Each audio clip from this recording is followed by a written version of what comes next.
Copy தண்ணி குடிச்சு புட்டு வேலைக்கு போனதெல்லாம் அப்போ எப்போ இப்போ காலையில எந்திரிச்சு காப்பி தண்ணி குடிச்சு புட்டு பிகரை பார்க்க கிளம்புறாயா இப்போ.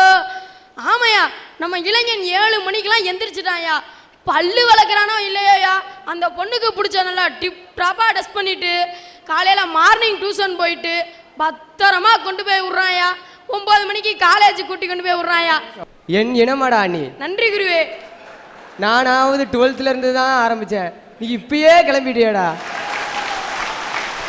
பக்கத்தில் இருக்கிற வாசனை, ஊட்டி இருக்கிற யோசனை என்ன தெரியுமாயா, அந்த பொண்ணு நல்லா படிச்சு படிச்சு படிச்சு படிச்சு ஃபாரின் போயிடும்.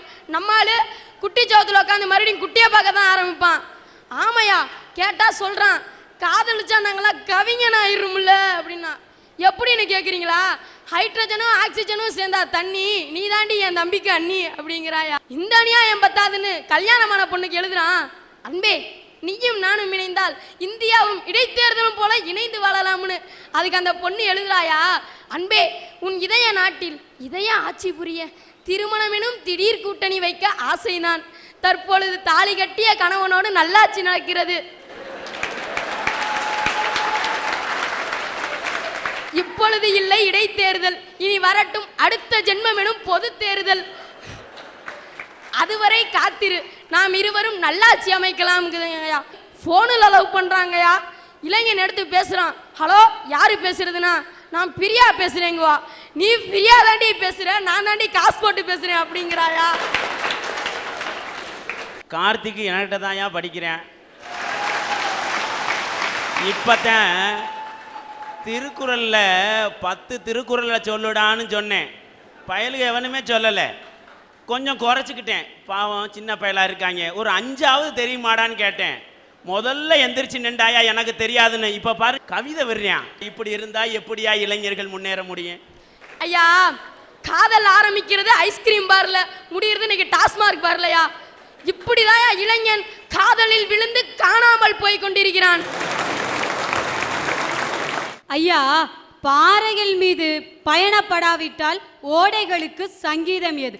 ஓடத்தண்ணி பாறை மேல பட்டு தெரிச்சா தாயா சாரல் சங்கீதம் இசை.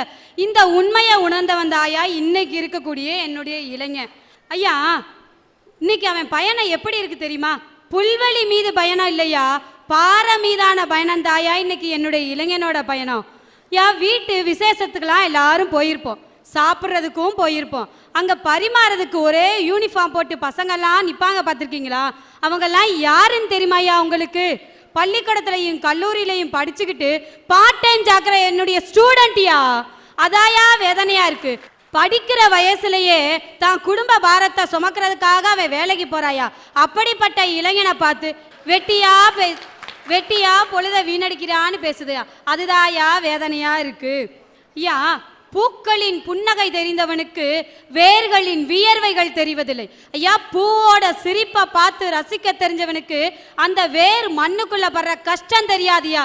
அது மாதிரிதாயா என் இளைஞன் இன்னைக்கு உள்ளுக்குள்ள கஷ்டப்பட்டிருக்குது, வெளியில இருக்கவங்களுக்கெல்லாம் தெரியலையா.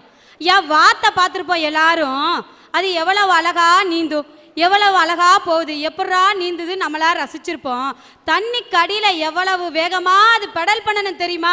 அப்பத்தாயா அது நீந்த முடியும். அப்படித்தாயா என் இளைஞன் வெளியில சிரிச்சிட்டு மகிழ்ச்சியா இருக்கிறத பார்த்து வெட்டியா பொழுத போக்குறான். அவன் உள்ளத்திலையும் உழைப்புலையும் தான் குடும்பத்தை எப்படியாவது முன்னேற்றணுமேன்ற எண்ணம் தாயா ஓடிட்டு இருக்கு. அதனால தாயா சொல்றேன், குடும்ப பாரத்தை இன்னைக்கு இருக்கக்கூடிய இளைஞர் தான் தூக்கி சுமக்கிறான்னு. ஐயா, மேல்நாட்டு மோகத்தில் இன்னைக்கு யாரும் வேலைக்கு போலையா, குடும்ப பாரத்தை சுமக்கிறதுக்கு தாயா வேலைக்கு போறான். உன்னதமான உறவை பிரிஞ்சு நல்ல நண்பர்களை விட்டுட்டு ஐயா உணர்வுகள் எல்லாம் உள்ளடக்கிக்கிட்டு என் பாலைவனத்துல போய் வாழணும்னு யாராவது ஆசைப்படுவானா? ஐயா, இந்த அம்மா சொல்லுதாவோ. என்ன சொல்றாங்க? இந்த ஊர்ல உள்ள மரம் என் வீட்டுல மரம் வளர்த்துருக்கேன் ஐயா. என் வீட்டு மரம் என் வீட்டில் என் நிழல் கொடுக்காம பக்கத்து வீட்டில் போய் நிழல் கொடுத்துச்சுன்னா என் நெஞ்சு எப்படியா இருக்கும்?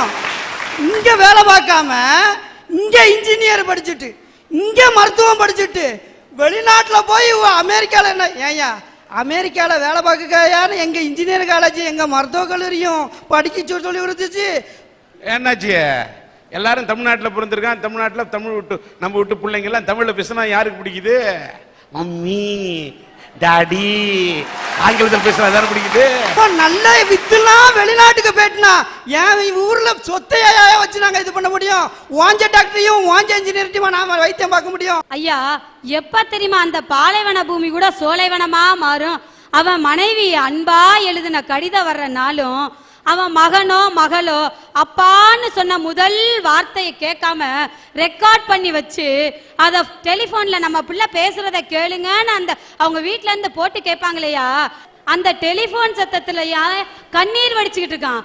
அப்படிப்பட்ட இளைஞனை பார்த்து நீங்க என்ன பேச்சு பேசுறீங்க? ஐயா, குவைத்துல 80 மாடி கட்டடத்துல தலகீழா நின்னு என் இளைஞன் கஷ்டப்பட்டுட்டு இருக்காயா. எதுக்காக? தான் குடும்பம் தலை நிமிரணும்ன்றக்காக.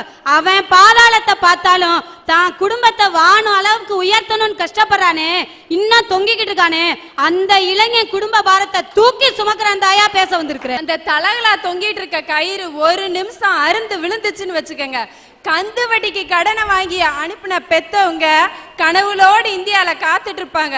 தான் பையன் இறந்து போயிட்டான்னு தெரிஞ்சிச்சுன்னு வச்சுக்கோங்க, எல்லாரும் தூக்கு மாட்டிக்கிட்டு சாக வேண்டியதாயா. இந்த பாரம் தேவையா? இந்தியால இருந்தே கஷ்டப்படலாம்ல. சினிமா தியேட்டர் எடுத்துக்காங்க சார், ஒரு தலைவர் படம் ரிலீஸ் ஆயிட்டா போதும், கூட்டத்துல முந்தி அடிச்சுட்டு போய் முதல் நாள் உட்காந்து படத்தை பார்த்துட்டு சொல்றியா?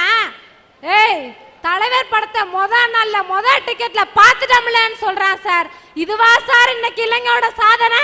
இதே ஒரு இளைஞன் ரேஷன் கடையில முந்தி அடிச்சுக்கிட்டு போய் 1 கிலோ அரிசி வாங்கிட்டு வந்து வீட்டுக்கு கொடுக்கட்டும் சார், பெத்தவங்க பூரிச்சு போயிடுவாங்க சார். ஒரு பெத்த தாய் தகப்பனுக்கு பாத பூஜை செய்யாதவன் யாரா ஒருத்தருக்கு பாலாபிஷேகம் பண்றா சார் இன்னைக்கு இருக்க இளைஞன்.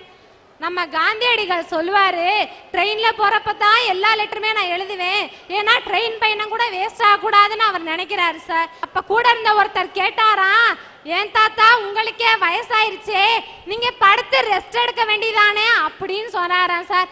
அதுக்கு நம்ம காந்தி என்ன சொன்னாராம் தெரியுமா? நான் படுத்துட்டா படுத்திருக்க இந்தியாவை இந்திய இளைஞர்களை யார் தலை நிமிர்த்துறது அப்படி சொன்னாராம் சார் நம்ம காந்தியடிகள். அப்படிப்பட்ட காந்தி மகான் பிறந்த இந்த தேசத்துல பிறந்த இன்னைக்கு இளைஞர்கள் ஓடி ஆடி உழைச்சு சம்பாதிக்க வேண்டிய இந்த வயசுல உட்கார்ந்து சாப்பிட்டா சார், உட்கார்ந்து சாப்பிட வேண்டிய வயசுல நம்ம இளைஞன் யார் கைய சார் எதிர்பார்த்துட்டு இருப்பா? குடி கொல்ல சூதாட்டம் அத்தனையும் கெட்டு சின்ன பின்னமா சீர் குலைஞ்சிட்டு இருக்கா சார் இன்னைக்கு இருக்க இளைஞன். ஆடுங்கடா மச்சி ஆடுங்கடா, அழகான பொண்ணை பார்த்து தேடுங்கடா, பாடுங்கடா மச்சி பாடுங்கடா, பாவாட பின்னாலேயே ஓடுங்கடா, குத்த வச்ச பொண்ணு எல்லாம் அத்தை பொண்ணுதான், மத்த பொண்ணு எல்லாம் இந்த மாமன் பொண்ணுதான், கை நீட்டி கூப்பிடுதே 2 கண்ணுதான். இந்த பாட்டை பாடும் போதே ஒவ்வொரு இளைஞனோட உள்ளத்துல இருந்து ஆசை வெள்ளம் ஊற்று எடுக்குதையா. ஐயா, என் காதலை பத்தி சொல்றேன் கேளுங்க. முத ஒரு பொண்ணை பார்க்க போனேன். அவ்வளோ அழகா இருந்தாலா, பேசி தனியா கரெக்ட் பண்ணி கூட்டிட்டு போலான்னு பேசினையா. அந்த சண்டாளி வந்த உடனே ஒரு அழகான வார்த்தை சொன்னா, அற்புதமான வார்த்தை சொன்னா, சிறப்பான வார்த்தை சொன்னா, எந்த காதலன்னு காதலிட்ட கேட்கக்கூடாத வார்த்தை, கேட்க விரும்பாத வார்த்தை. இப்படி வந்து நின்றுட்டாயா பவ்யம் நின்றுக்கிட்டு, அண்ணே என்கிட்ட ஏதோ பேசணும்னு சொன்னீங்களாமே, என்ன பேசுங்கண்ணேன்னா. நான் அப்படியே ஷாக் ஆயிட்டேன். வாடிப்பட்டி தேடி வந்து கூட பேசுறேன், நீ இடத்த காலி பண்ணுன போயிட்டா. நான் தளர்ந்துடலையே, முதல்ல ஃபெயிலியரு. என் முகத்தில் ஏதாவது அதுக்கான அறிகுறி ஏதாவது தெரியுதா? மறுநாள் இன்னொரு பின்னாடி 4 நாள் ரவுண்ட் அடித்தேன். 4 நாள் அவள் சும்மா இருந்தவ 4ஆம் நாள் என் பின்னாடி வராத பிரச்சனை ஆயிரும்னா.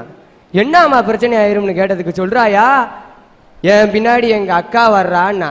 நான் சொன்னேன், செல்லமே நீ கவலைப்படாத, உங்கள் அக்கா பின்னாடி எங்கள் அண்ணன் வர்றான்னு. அதையும் கேட்காம அதுக்கு பின்னாடி எங்கள் அம்மா வேற வர்றாயான்னா. அம்மா வந்தா வரட்டும், அதுக்கு பின்னாடி எங்கள் அப்பா வர்றாருன்னு. அட மானங்கட்ட குடும்பமே, இப்படி கொட்ட குடும்பத்திலையா நான் வாழ்றதுன்னு அவளும் துப்பிட்டு போயிட்டா. இருந்தாலும் நான் விடலையே. எல்லா பசங்களும் எதையோ வாங்கி கொடுத்து கரெக்ட் பண்ணுறாங்கன்னு சொல்லி நான் ஒரு பொண்ணை கூட்டிட்டு சுடிதார் எடுக்கிறதுக்காக போயிருந்தேயா. அவள் செலக்ட் பண்ணுறா 3 மணி நேரம் 4 மணி நேரம் 5 மணி நேரம் செலக்ட் பண்ணி எடுத்துட்டா. எடுத்ததுக்கு அப்புறம் போய் கேட்டேன், செல்லமே என்ன கலர் எடுத்திருக்கேன்னு. நீல கலர் எடுத்திருக்கேன்னா. ஏன் வாயை வச்சுக்கிட்டு நான் சும்மா இருந்தேன்னா, செல்லம் இந்த நீல கலர் உனக்கு அவ்வளவா எடுப்பா இருக்காது, இந்த ப்ரௌன் கலர் தான் எடுப்பா இருக்கும்னு சொல்லிட்டேன். பிடிச்சிக்கிட்டா.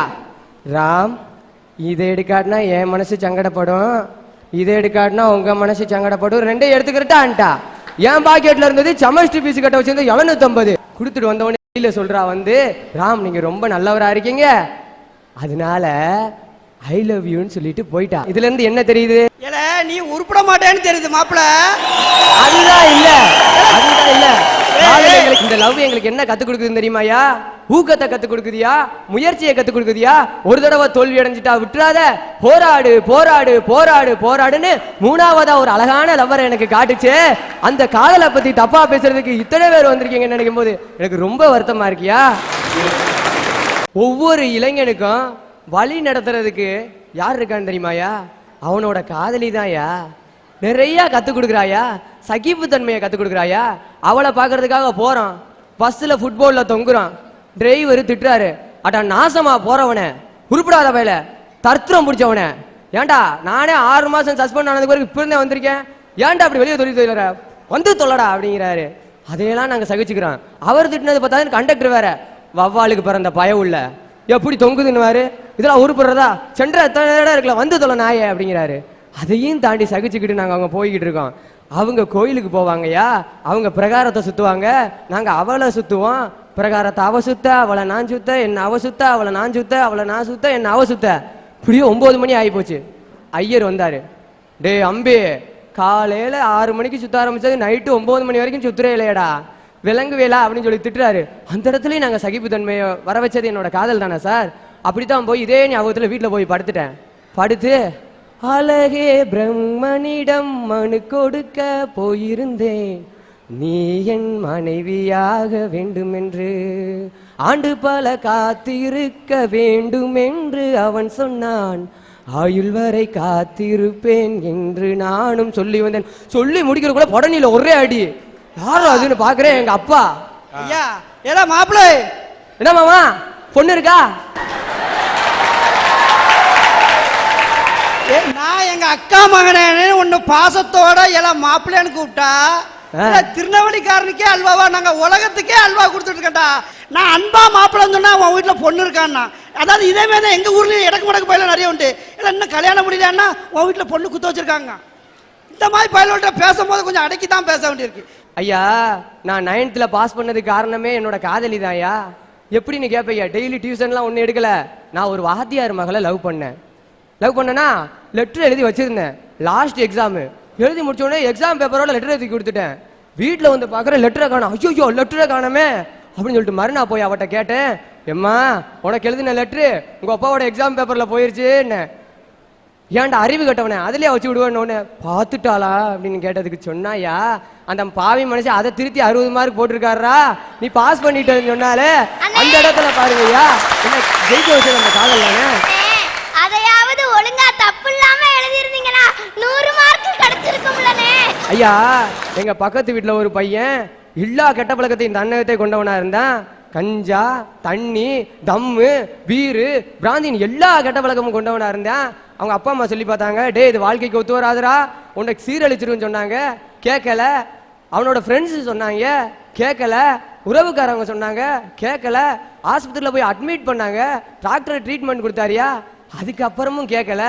அவனும் ஒரு பொண்ணை லவ் பண்ணாயா, அவ சொன்னா ஒண்ணு இந்த கெட்ட பழக்கத்தை விட்டுரு, இல்ல என்ன விட்டுருன்னு சொன்னா, மறுநாளே தன்னகத்துல இருந்த அத்தனை கெட்ட பழக்கத்தையும் விட்டானே. தன் பெத்தவங்க சொல்லி கேட்காதவன், தன் உறவுக்காரங்க சொல்லி கேட்காதவன், 5 வருஷம் முக்கி படிச்ச டாக்டர் சொல்லி கேட்காதவன் அவ சொல்லி கேட்டானே. இங்கேதாயா காதல் நிக்குது. ஐயா ஒரு பேருந்து விபத்துக்குள்ளாயுது அப்படிங்கிறதுக்காக எல்லா பேருந்துலையும் நம்ம ஏறாம இருக்கிறது இல்ல.